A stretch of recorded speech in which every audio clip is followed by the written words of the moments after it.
আজ আমি একজন সাধারণ শিক্ষার্থী হিসেবে বৈষম্য এবং এই ফ্যাসিস্ট সরকার শেখ হাসিনা সরকার ছিল আওয়ামী লীগের বিরুদ্ধে সাধারণ শিক্ষার্থীরা যে নিষিদ্ধের ডাক দিয়েছে সেই মিছিলে অংশগ্রহণ করছি।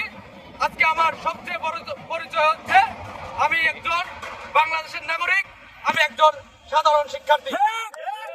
বন্ধুরা আমার, আমরা জানি আমাদের কোমলমতি বন্ধুদের রক্তের বিনিময়ে, সহপাঠীদের রক্তের বিনিময়ে, এই বাংলার সাধারণ মানুষের রক্তের বিনিময়ে রাজপথ রঞ্জিত হয়েছে।